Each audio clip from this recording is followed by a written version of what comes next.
Welcome everyone to the Science of Weight Loss class. So this is a class I put together for the Lifestyle Medicine program a couple months ago now. I was telling Jasmine and AJ that this is my newest class and probably the first time that I've tried to present it in 30 minutes. So bear with me if I'm talking extra fast. I'm trying to squeeze an hour's worth of content into the 30 minutes because it's really hard to edit these down and still make them feel meaningful to me. So a little bit of background about this class. In the lifestyle medicine program, like we're always helping people develop healthier lifestyles, improve their diet, start exercising, manage stress, improve their sleep, improve relationships, cut back on toxic substances. Though many of the people in our program, the primary reason that they came in the first place was because they were interested in losing weight. And sometimes, people make really significant changes to their lifestyles and they still struggle with weight loss. And, we'll get the question, like, why am I making these changes and why am I not losing weight? I thought that if I started doing this, that I would be able to lose weight. And so that kind of prompted me and our team to, provide more education information about, why people may end up struggling with weight loss. And so I was telling once again, AJ and Jasmine, that this class isn't necessarily a pick me up kind of class. I don't have like magic secrets, you just start doing this or take this magic supplement, and that's going to facilitate weight loss. But we'll give you more insight into why you may have struggled in the past and why things maybe didn't just add up the way that you expected whenever you've been losing weight. And actually, this is a great question for the chat box. How many of you have made significant efforts to lose weight and then things just didn't work out the way that you anticipated they would?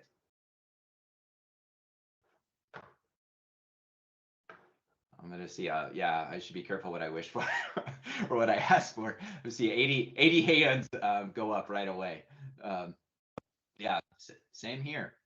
Okay. So what are we going to be talking about today? So we'll be talking about how your body stores energy and how it expends energy, calories in and calories out, and why that is true, but why it's a little bit more complicated than we want it to be sometimes. And then we'll talk about ways that people can create negative energy balances in their bodies, and why the team at Lifestyle Medicine promotes a whole food plant-based diet and why that could help facilitate weight loss. We'll also talk about physical activity in relationship to weight loss, and then we'll wrap things up talking about just kind of like long term, whenever or like where you can set your priorities and how that may potentially help you achieve more weight loss in the future. All right, so energy storage and expenditure. So we have to start with what is a calorie in the first place. So a calorie is a unit of energy. A large calorie is what we call a kilocalorie. This is what people are talking about when they're talking about how many calories are in food. And what a calorie is the amount of energy or heat needed to raise the temperature of 1 kilogram of water by 1 degree Celsius. So all food contains energy and our bodies consume that energy and then they're able to use it to keep our bodies running or perform different activities. Let's talk briefly about the calorie density of different macronutrients. So carbohydrates contain 4 kilocalories per gram, protein 4 kilocalories per gram, and fat contains 9 kilocalories per gram. So there's more energy stored in fat than in protein or carbohydrates. So quick question for you here. We want to talk about what 250 calories look like and how that differs in something that has more carbohydrates versus more fiber versus more protein, like our chicken down here. So how many Snicker bars do you think would contain 250 calories? Well, we've got to be fast in our chat box here. What do you all think?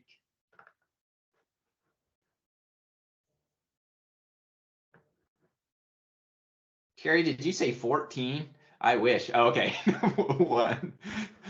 Okay, yeah. So a lot of different guesses here. Standard size Snickers is 250 calories. So just one Snickers bar contains that. But those are like they're actually not that big. About this size. Anyways, y'all know what a regular Snickers bar looks like. How much broccoli do you think contains 250 calories? 14 cups. Oh, interesting. I didn't look it up in cups. How much do you think it would weigh? 10. I like the bushels answer. Okay, yeah, so somebody says 1 pound, 2 pounds, or I think we're right there in the middle. So about 1.25 pounds. So you could eat a heck of a lot of broccoli and get to eat 250 calories. And then our last one here, how much chicken breast do you think you could eat in terms of weight that would contain 250 calories? Brenda, you're fast.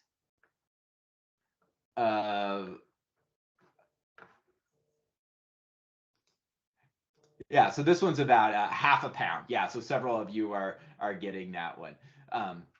So, when we start talking about energy density in relationship to weight loss, we can easily see here that the high sugar, high carb, high fat food, is the smallest amount of food that contains 250 calories. And then our high in fiber food, the broccoli, you can eat over a pound of broccoli to obtain the same amount of calories. And I don't need to ask you all which of these would fill you up more. The 1.25 pounds of broccoli or the chicken or the candy bar.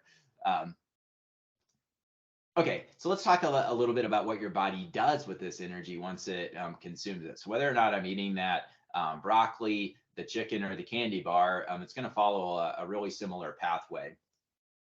So our bodies, whenever we consume energy, they're going to use that energy or they're going to save it for later in the form of fat cells. So a really important equation in weight loss is how much energy your body is using in the first place. So we can look at this equation here, total energy expenditure, or how much energy your body is using on a daily basis, is equivalent to what we call your basal metabolic rate. Basal metabolic rate is the total energy expenditure of your organs to support life per day. So this would be like if you were just laying in bed all day, your body is still using lots of energy to keep its functions running. And so that refers to your basal metabolic rate. There's also an extra benefit of what we call diet-induced thermogenesis. So whenever we are digesting food, that takes extra energy. Interestingly, carbohydrate involves the least amount of energy to break it down to be able to use it. And then protein requires more energy. So like when you're eating 250 calories of protein, then I think it's about 70%. Like you're going to use an extra or like 30% of that to break it down to be able to use it. So like these calories in are not exactly equivalent because some types of foods or macronutrients take more energy to be able to turn into a usable source. Does that make sense to people? And then the last factor here is what we call just like physical activity, the energy you use for activity, energy used by your muscles to move your body. So our equation, there are some other like tiny factors that could factor into this, but this is the kind of the overall big picture in terms of your total energy expenditure. So how much energy does your body use? So one of the things that I did whenever I was putting this together for the lifestyle medicine program was I wanted to get some rough estimates of the basal metabolic rates for participants in our program, because I think this is like where the math like starts.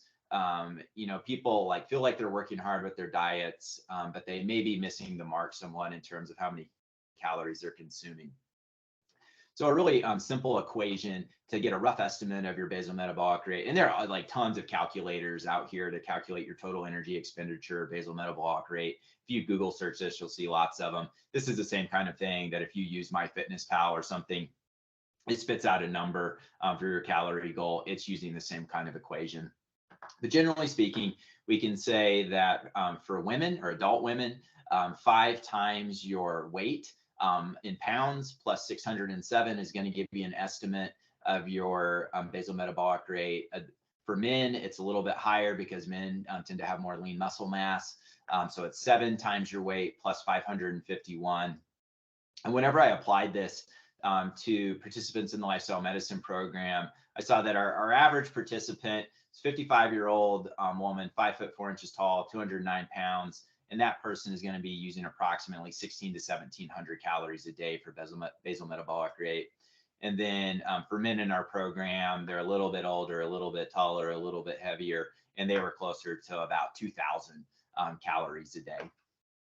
So the bigger you are, the more energy it takes to keep your body going. And as you get smaller, your body uses less energy to be able to support its functions.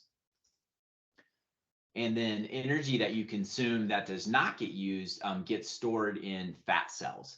And this, of course, is what most people are very interested in trying to get rid of. But in order to do that, they've got to create a negative calorie balance or negative energy balance in their body. I'm curious, how many of you have done some form of calculating your basal metabolic rate or try to get a feel for your energy expenditure in the past?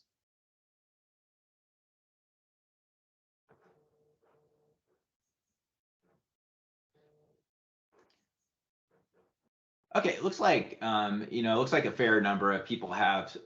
Some people have, some people haven't. But this is like really, in my mind, really essential for people to get an idea of what they're working with. And I know, like, even for me, as like a 39-year-old who weighs like 175, 180 pounds, my basal metabolic rate is probably close to just around 2,000 calories. I wish it was like 3,000 calories so I could eat more, but that's just not the case. So anyways, this will give you an idea of kind of where you're at. So calories in, calories out, right? All we have to do is eat less calories than we're consuming, and then we should be able to lose weight in a consistent way. We wish. Okay. Well, thank you, Michael. So how many calories do you all think are in a pound of fat? Boom, you guys are fast. Okay, yeah. So you've heard this number before. So 3,500 kilocalories.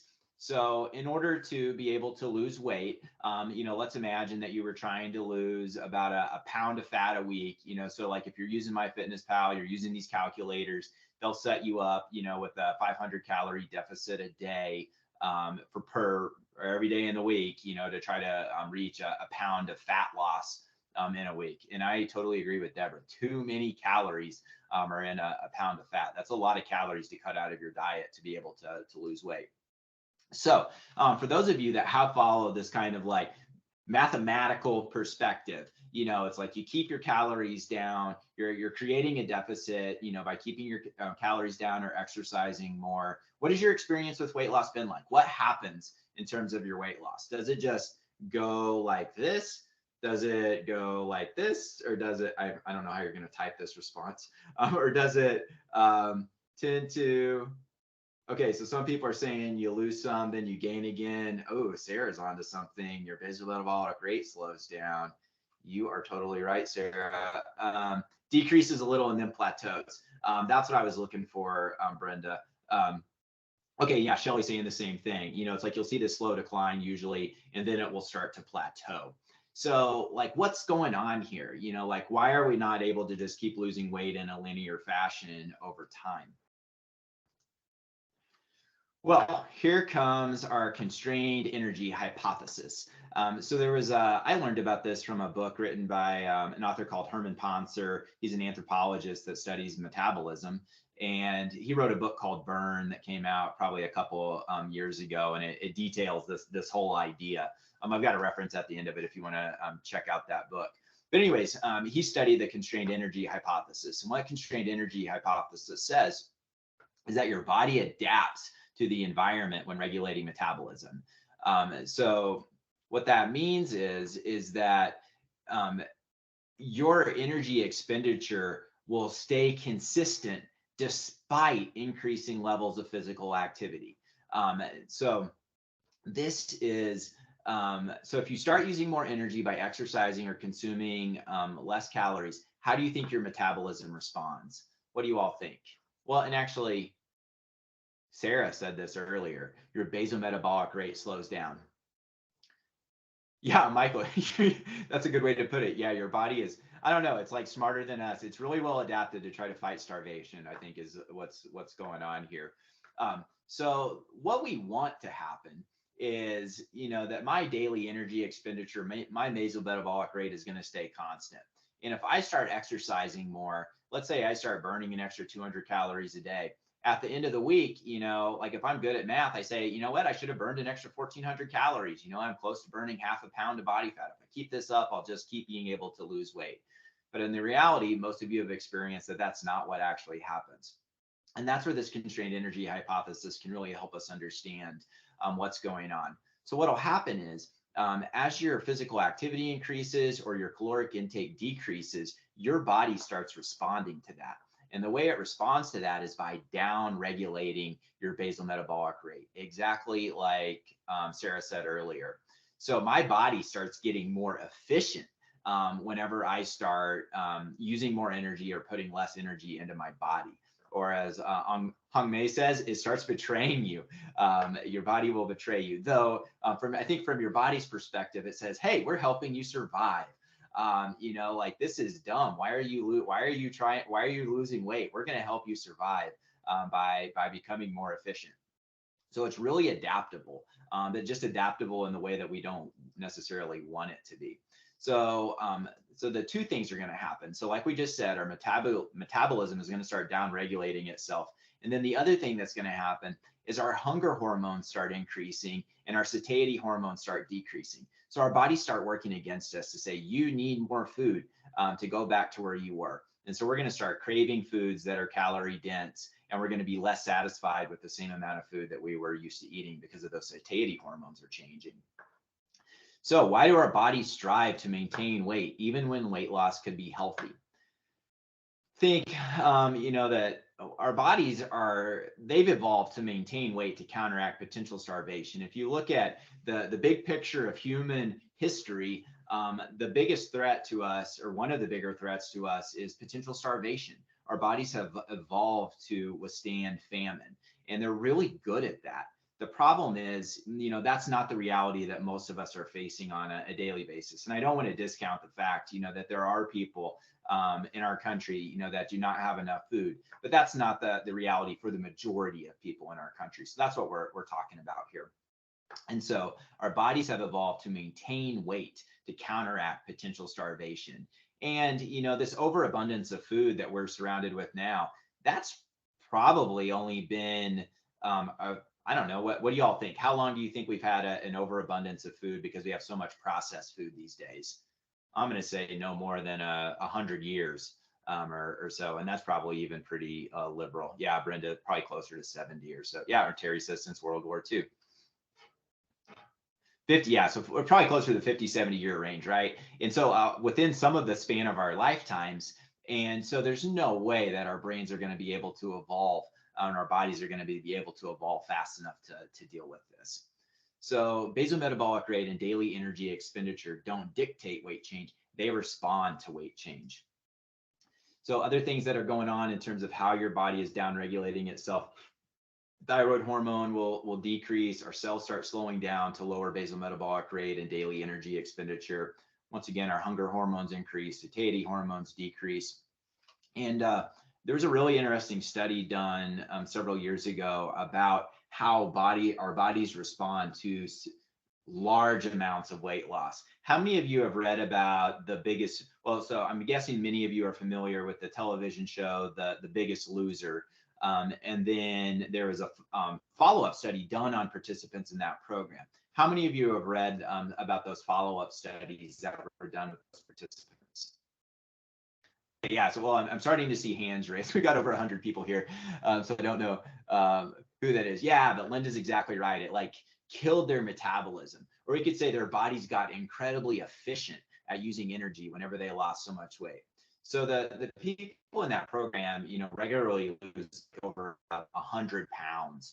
And what happened when they looked at like what their basal metabolic rate should be, like with those equations that we were just using, like when they lost a bunch of weight and then you recalculate where their basal metabolic rate should be, their actual basal metabolic rate is 20% lower than what would have been expected. So essentially, it becomes much more difficult to be able to lose weight and maintain weight loss than it is to prevent yourself from gaining weight in the first place, because your bodies will start fighting against you. It's like always trying to get back to that highest set point that your weight was at. which is really unfortunate for those of us that are trying to manage weight. So let's talk about some things that we can do about this. So one of the major issues here is the problem with modern diets.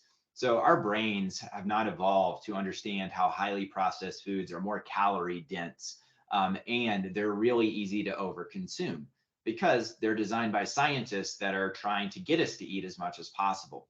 So modern diets overwhelm our hypothalamus and its ability to balance intake and expenditure in a couple ways.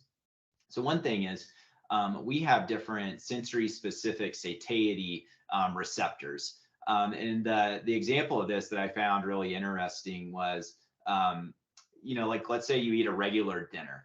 Many of us would feel like we always have room for dessert, regardless of what we just ate. And like, how could that be? All the food's going to the same place, right? Well, our satiety receptors don't necessarily care about how much food you just ate. They know that they haven't satiated like the sweet receptors yet. So we've got more room, or we feel like we have more room to eat desserts or something like that.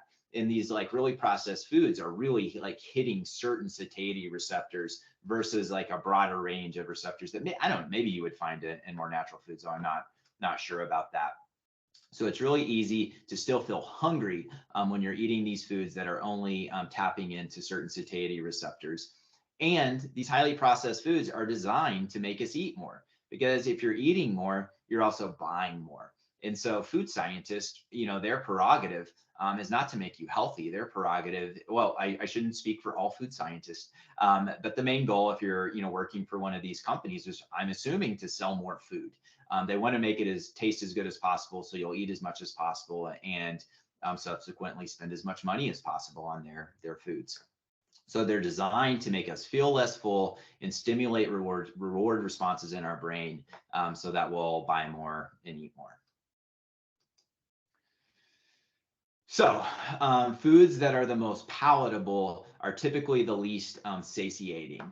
And then foods that are the most satiating, well, I shouldn't say that they're the least palatable because I think they can be very palatable, but whole foods that contain higher levels of protein, fiber, and are less energy dense are the foods that are going to fill us up more. So I just threw up some examples here of like a bunch of pastries, donuts and stuff. Most of us would find these foods very palatable. We like the way they taste. Our brains like the way they taste. We get more reward from, at least dopamine release from eating these kinds of foods.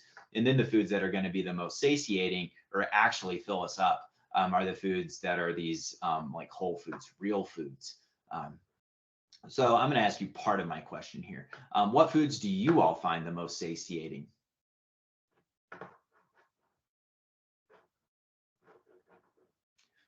What are some of the like whole foods that'll fill you up? What? I don't believe you guys. Candy and donuts, those foods don't fill you up. You like those foods. Those are the palatable foods, right?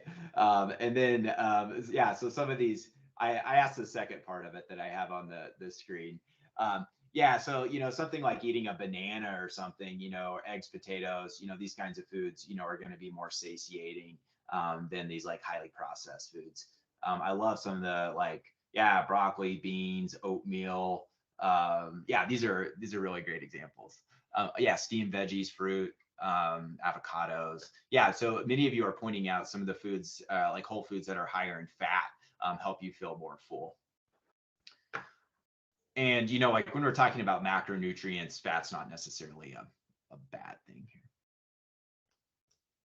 Okay, so creating negative energy balance in your body. I love this image from Forks Over Knives. I stole it from the dietitians at Lifestyle Medicine, and it's just a great way to be thinking about trying to feel full while consuming overall less calories. So we can see like when you're eating foods like oil, dairy products, meat, like you're not filling up a whole lot of your stomach because they have so much fat in those foods. So there's a lot of calories in a smaller package, and it's hard to feel full when you're eating those things. But whenever you start transitioning to more whole food, plant-based foods, then you can really start filling up your stomach and consume overall less calories. So we're talking about foods that are high in fiber, high in water content. So one of the main things that we have at our disposal that can be effective is really trying to focus on eating these foods that are high in fiber and water so that you can basically tell your stomach that it's full while consuming less overall calories. And of course, we can also work on increasing physical activity expenditure. Just the sad reality is we just don't burn as many calories exercising as we would like to. Like if, I don't know, who has a good estimate? If you were to go out and walk for 30 minutes, let's say you're able to walk 2 miles in 30 minutes, that's a pretty good pace. How many calories do you think you would burn by doing that?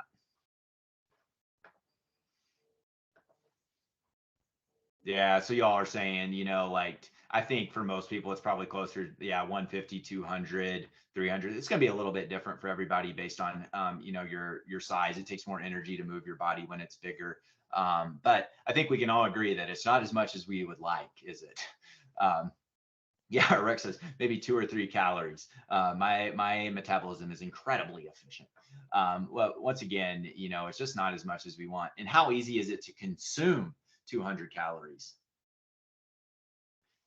Like you can eat half a cookie and consume 200 calories. In a matter of seconds, you can consume that many calories where it's going to take you like 30 minutes of dedicated effort, to be able to burn that much. So for most of us, it becomes way more helpful to really focus on our diets versus, trying to exercise ourselves into weight loss because once again, our bodies are so efficient. And as Michael said earlier, our bodies are smarter than we are sometimes. Yeah, Linda, you can't work out a bad diet. It's yeah, just probably not going to happen. So what happens to body fat when you create a negative energy balance? So let's say that you are truly creating a negative energy balance. You're working on, eating a fiber-rich diet.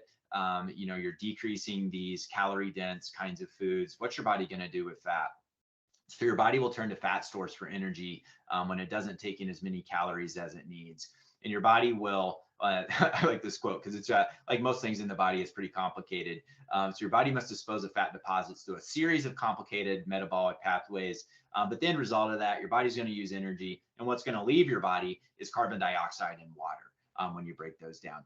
And Sarah, yeah, you can definitely increase your basal metabolic rate by increasing muscle mass.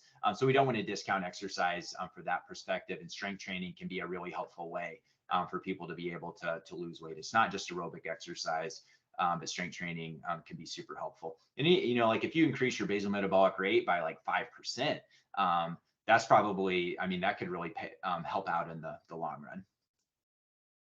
Okay, so some notes about physical activity expenditure. So regular physical activity can be an important component of weight management. You can focus on creating sustainable physical activity habits that you enjoy. And so I'm guessing you all talk about this in other parts of the weight loss program. But I think by far the most important thing when it comes to physical activity are finding things that you enjoy that you can keep up in the long term. If you're just exercising in a short-term kind of way to try to lose weight, it's probably not going to work out that well for you. But if you can find ways to truly enjoy your physical activity, then you're going to have like this extra calorie expenditure in the bank, which will add up over time. So as your body works to maintain its previous weight, physical activity can help burn excess energy that's no longer being used by your basal metabolic rate. So as you start down regulating and it's becoming more efficient, then it becomes even more helpful to exercise to like help compensate for that lower metabolic rate. And there's so many other reasons to be exercising other than weight loss. Like physical activity is essential for our overall well-being and probably for me, like my mental health is probably the thing where it helps me out the most. That's why I like to exercise or at least that would be my number one reason. Okay, so takeaway message here. I know I said that this was going to be a little bit of a downer at the beginning, and I'll answer some of these specific questions after the class, like this fasting question and stuff. But like one of the things that we really try to promote in the lifestyle medicine program is shifting attention away from weight loss because weight loss is so darn difficult and people get discouraged because they're working really hard and they're hardly ever losing as weight as fast as they would like to be. So if we can help them transition into thinking about how they are feeling better when they're eating better and exercising more and doing all the engaging in all the components of a healthier lifestyle, they become so much more motivated to stick with it. And when people can stick with this stuff in the long run, that's where they're going to see more meaningful weight loss. So it's about sticking with a long-term plan versus doing something in the short term to be able to lose weight. Because, frankly, short-term weight loss is not all that difficult for many people, but it's just maintaining that. We could put you all on cabbage soup diets, and help you lose weight in the short term, but you probably are going to want to eat something else besides cabbage soup in your future. So we try to help people focus on improving their health and quality of life, and thinking about like how they feel better, what they're capable of doing whenever they're feeling better, and improving the functioning of their body. And if we can shift our focus to feeling better, living better, then that is going to help people in the long run with weight management, probably more than just focusing on weight loss in and of itself. So that's my takeaway message. Think about the big picture and how this impacts your overall quality of life instead of just focusing on weight loss. So I know I'm at time right now, but I'll answer questions as long as my moderators let me.